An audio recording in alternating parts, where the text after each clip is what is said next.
The story of Abraham. Once there was a man named Abraham who lived in Haran with his wife Sarah. One day God spoke with him. "If you leave your country and people and travel to a land I will show you, you will become the father of a great nation. I will bless your name and make it great." So Abraham left his country and people and traveled to a new land where God had sent him.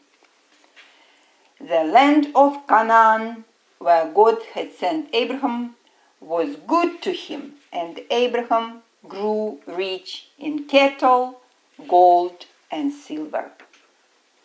One night, God spoke again to Abraham. "Look up at the stars and count if you can.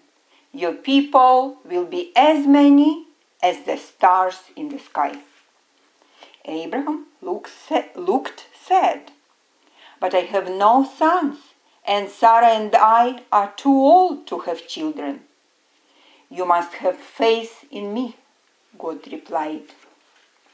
Soon after, in the heat of the day, Abraham, sitting in the shade of his tent, looked up suddenly to see 3 men standing before him.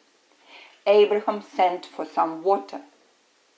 "Rest yourselves under a tree and I will get you some bread," he said. Abraham rushed into the tent and said to Sarah, "Prepare some bread, cream and milk." Then Abraham set this food and some tender meat before the 3 men. After they ate, the 3 men said, "Abraham, your wife will have a son, and his name will be Isaac." Sarah heard this and laughed. "I am too old to have a baby," she said. "Why does your wife laugh?" the man asked. "Is there anything too difficult for the Lord to do?" Abraham realized the man was sent by God and knew that he would have a son. Soon the 3 strangers asked directions to 2 cities, Sodom and Gomorrah. "There is much wickedness in these cities," the strangers said. "They must be destroyed."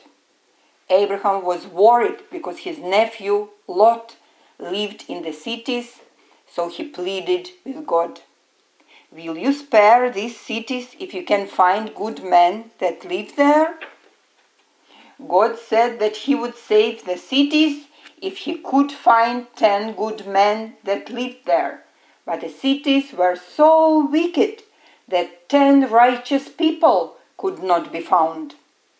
By this time, the 3 strangers had gone to Sodom and Gomorrah. They warned Lot to flee before the cities were destroyed. "Take your wife and daughters and run to the hills," they urged Lot. "Don't look back, for if you do, you will be destroyed." But Lot's wife did look back and was turned into a pillar of salt. Soon the cities of Sodom and Gomorrah were no more.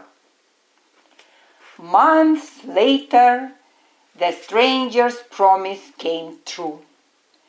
Sarah and Abraham had a son. Abraham and Sarah named their son Isaac, which means full of laughter, since Sarah had laughed by the tent when the stranger spoke. Isaac grew up to be a wonderful son, and Abraham and Sarah loved him very much. Years later, when Isaac was still a young man, God put Abraham to a test. God said, "Bring your son to the land of Moriah. There is a mountain there. Climb to the top. I would like you to sacrifice your son to me." Because Abraham trusted God, he did as God asked him. But deep inside he was sad for he loved Isaac as much as a father could love a son. At the top of the mountain, an angel called out from heaven to Abraham, Abraham, Abraham, I know now how much you trust in God. You do not have to sacrifice your son. Abraham and Isaac rejoiced, and God blessed them for their righteousness with a happy life and many descendants.